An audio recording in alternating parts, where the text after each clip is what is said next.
नमस्कार दोस्तों, आप सभी का मेरे चैनल पे हार्दिक स्वागत है। आज के वीडियो में हम सुनेंगे विजया एकादशी की व्रत कथा। इसे सुनने से आपकी सारी मनोकामनाएं पूर्ण होती है और सारे कष्ट दूर हो जाती है। भगवान विष्णु आप पे कृपा बनाए रखते हैं।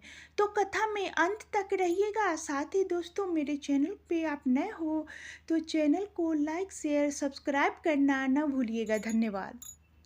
तो चलिए कथा शुरू करती हूँ। धर्मराज युधिष्ठिर ने भगवान श्री कृष्ण से फाल्गुन कृष्ण एकादशी की महिमा के बारे में बताने को कहा।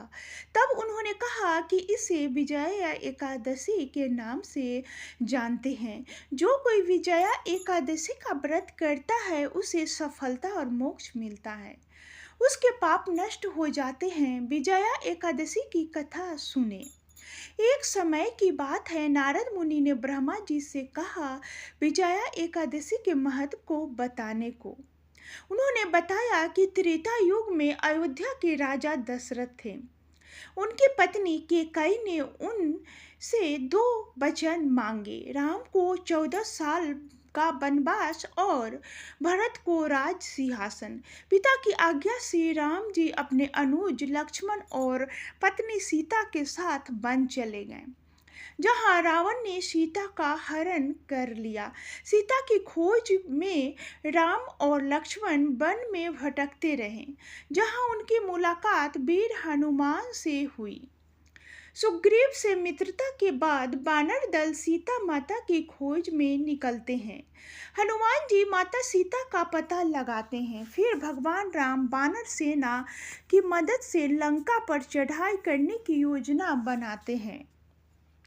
लेकिन सबसे बड़ी बाधा समुद्र होता है, उसे कैसे पार किया जाए। एक दिन लक्ष्मण जी ने प्रभु राम को बताया कि यहाँ से कुछ दूरी पर वक्दालभ्य ऋषि का आश्रम है, वहाँ चलकर उनसे समुद्र पार करने और लंका जाने पर सुझाव मांगते हैं। भगवान राम वक्दालभ्य ऋषि के पास पहुँचते हैं, उनको प्रणाम करके आने का उद्देश्य बताते हैं। इस पर वक्दालभ्य ऋषि ने कहा कि फाल्गुन कृष्ण एकादशी के दिन व्रत रखकर भगवान विष्णु की पूजा करें। यह व्रत आपको अपने भाई लक्ष्मण, सेनापति और अन्य प्रमुख सहयोगियों के साथ करना है। उन्होंने फाल्गुन कृष्ण एकादशी व्रत की पूरी विधि बताई, साथ ही आश्वस्त किया कि इस व्रत को करने से आपको अपने कार्य में सफलता अवश्य मिलेगी। वक्दालभ्य ऋषि ने सुझाव के अनुसार ही प्रभु राम ने विजया एकादशी का व्रत रखा और विष्णु पूजा की। कहा जाता है कि इस व्रत के पुण्य फल के प्रभाव से वानर सेना समुद्र पार करने में सफल रही और लंका पर विजय प्राप्त हुआ। भगवान राम रावण का वध कर माता सीता को मुक्त कराया। उसके बाद भगवान राम माता सीता के साथ अयोध्या लौट आए। जो कोई विजया एकादशी का व्रत विधि विधान से करता है उसे अपने कार्यों में सफलता मिलती है। ब्रह्मा देव ने कहा है कि जो भी मनुष्य इस व्रत को करेगा उसे सफलता अवश्य प्राप्त होगी। तो इसके साथ ही दोस्तों, कथा यहीं पे समाप्त होती है। उम्मीद करती हूँ कि भगवान विष्णु की ये कथा बहुत ही अच्छी लगी होगी।